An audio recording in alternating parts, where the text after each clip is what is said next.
पहला प्रश्न है माननीय नरेंद्र सिंह वर्मा जी का। नथी काम है।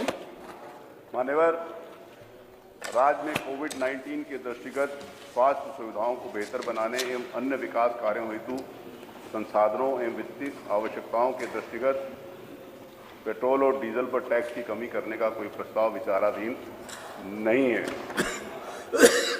वर्तमान में उत्तर प्रदेश में उपभोक्ताओं को डीजल आंध्र प्रदेश, राजस्थान, मध्य प्रदेश, तेलंगाना, उड़ीसा, महाराष्ट्र, छत्तीसगढ़, गुजरात, बिहार, तमिलनाडु, झारखंड, पश्चिम बंगाल, पंजाब एवं उत्तराखंड राज्यों की तुलना में कम मूल्य पर प्राप्त हो रहा है, जबकि पेट्रोल मध्य प्रदेश, राजस्थान, महाराष्ट्र, आंध्र प्रदेश, तेलंगाना, बिहार, तमिलनाडु, पश्चिम बंगाल, पंजाब, उड़ीसा, दिल्ली, उत्तराखंड एवं छत्तीसगढ़ राज्यों की तुलना में कम मूल्य पर प्राप्त हो रहा है।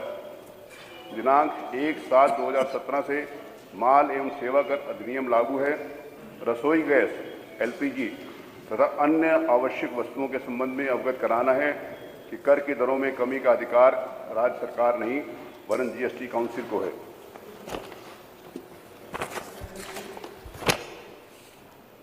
माननीय मंत्री जी ने कोविड-19 का जिक्र करते हुए अपनी बात शुरू की। मैं अपने विद्वान मंत्री से कहना चाहूँगा कि आप हर चीज़ को आपदा को अवसर में बदल रहे हैं।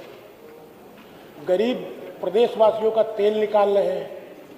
जहाँ पूरे देश प्रदेश की जीडीपी घटने की बात आ रही है, आप जी माने गैस पर जीडीपी बढ़ा रहे हैं, पी माने पेट्रोल पर और डी माने डीजल पर। तीनों पर आप जीडीपी बढ़ाने का प्रयास कर रहे हो, प्रदेश की जनता करा रही है। मैं आपके माध्यम से माननीय मंत्री से 2-3 सवाल सप्लीमेंट्री जानना चाहता हूँ।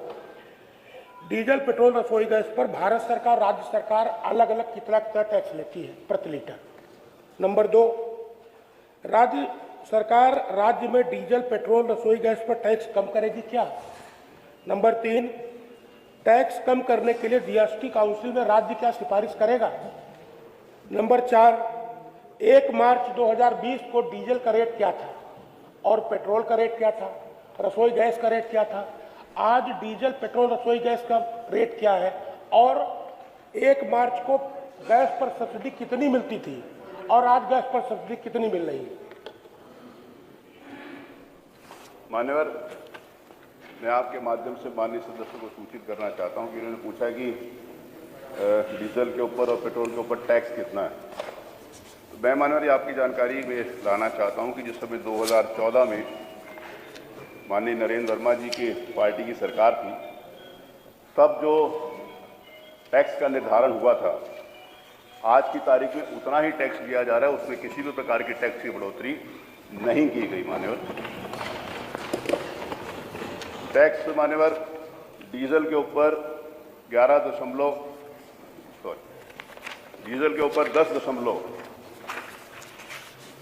10.7% के हिसाब से मान्यवर टैक्स लिया जाता है और पेट्रोल के ऊपर मान्यवर 17.48% मान्यवर टैक्स लिया जाता है और डीजल पर 17.48 और पेट्रोल के ऊपर 26.8% से मान्यवर टैक्स लिया जाता है। जो 2014 से लगातार उतना ही है मान्यवर, उसमें किसी भी प्रकार की बढ़ोतरी नहीं की गई। तो इसीलिए मान्यवर कहना है कि टैक्स के ऊपर बढ़ोतरी की गई है अनुचित है मान्यवर। दूसरा प्रश्न मान्यवर इन्होंने ये कहा है कि एलपीजी के ऊपर हम कोई टैक्स कम करेंगे, तो एलपीजी के ऊपर मान्यवर कोई न वैट हम नहीं लेते, इसीलिए उसको कम करने की प्रश्न नहीं उठता मान्यवर। जो एलपीजी के ऊपर गवर्नमेंट ऑफ इंडिया के अंतर्गत मान्यवर जो टैक्स लगते हैं वही लगते हैं मान्यवर, और जो गवर्नमेंट ऑफ इंडिया उसके ऊपर जितना टैक्स लेती है मान्यवर वो एक्साइज के जो निर्धारण है उसके अनुरूप लेती है, उसके ऊपर भी कोई जीएसटी या आईजीएसटी नहीं लगता। इसमें आपने बताया कि हमने कोई टैक्स नहीं बढ़ाया। जब डीजल, पेट्रोल का मूल्य बढ़ गया तो टैक्स तो स्वतः बढ़ गया। जब मूल्य बढ़ गया तो टैक्स तो स्वतः बढ़ गया। इसलिए ये जानकारी आपकी सही नहीं है। नंबर 1। नंबर 2, हमने और पूछा था कि 1 मार्च 20-21 मार्च को कोरोना काल आया, लॉकडाउन हो हुआ। जाए उस समय डीजल का रेट था 65 रुपया 33 पैसा, आपने नहीं बताया। और आज डीजल का रेट है 82 रुपया 33 पैसा। माने डीजल को बढ़ाया आपने मार्च के बाद से अब तक 17 रुपया प्रति लीटर। और पेट्रोल का रेट उस समय था 74 रुपया 33 पैसा और आज पेट्रोल का रेट है 89 रुपया 88 पैसा। इस पर भी काफी डिफरेंस आ गया। रसोई गैस का दाम था मार्च में 849 रुपया और सब्सिडी थी 350 रुपया। आज रसोई गैस का मूल्य 841 रुपया और सब्सिडी 35 रुपया। तो सब आपदा का अवसर मनाया जा रहा है। हमारा आग्रह है, आप से अनुरोध है कि प्रदेश की जनता को कोविड में और ज्यादा दुख न दें, कुछ टैक्स कम कर लें, तो आपका हम आभार व्यक्त करेंगे। मान्यवर, समस्या ये नहीं है कि प्रश्न और उत्तर, उसका प्रश्न आ जाए तो उसके बाद ले लेंगे, उसका उत्तर आ जाए। प्रश्न माननीय नरेंद्र जी बहुत वरिष्ठ सदस्य, उन्होंने प्रश्न किया। मान्यवर, नरेंद्र जी पूछ रहे हैं कि कितना टैक्स बढ़ाया गया। मान्यवर, प्रश्न ये है कि इसके ऊपर वस्तुओं पर लगने वाले टैक्स को कम करने के ऊपर विचार करेगी, रेट को कम करने के ऊपर विचार करेगी। मान्यवर, ये प्रश्न ही नहीं है। और रेट का निर्धारण मान्यवर अंतर्राष्ट्रीय स्तर के ऊपर डीजल और पेट्रोल का निर्धारित होता है। उत्तर प्रदेश की विधानसभा अंतर्राष्ट्रीय स्तर के ऊपर डीजल और पेट्रोल के रेट का निर्धारण नहीं करती। उत्तर प्रदेश विधानसभा जिस टैक्स के लिए निर्धारित करती है वो 2014 से लेकर आज दिनांक 2021 तक वो बराबर उतना ही है मान्यवर, उसमें नहीं बढ़ा। दूसरी बात मान्यवर, मैं आपके माध्यम से ये कहना चाहता हूँ कि जो इन्होंने कहा है कि डीजल और पेट्रोल की सब्सिडी की बात है, मान्यवर, इस देश में जब से ये पेट्रोल और डीजल का, गैस के ऊपर इन्होंने बात करी है, गैस के ऊपर मान्यवर सब्सिडी की कोई बात ही नहीं करता था। इस देश में पहली बार सब्सिडी छोड़ने के लिए इस देश के यशस्वी प्रधानमंत्री श्रीमान नरेंद्र मोदी जी ने कहा कि बड़े आदमी अपनी सब्सिडी छोड़ दें ताकि उस गरीब महिला को मुफ्त में गैस मिल सके। और देश में 8 करोड़ गैस कनेक्शन मान्यवर उन गरीब महिलाओं को मुफ्त में दिया गया मान्यवर, बिना पैसे के लिए दिया गया।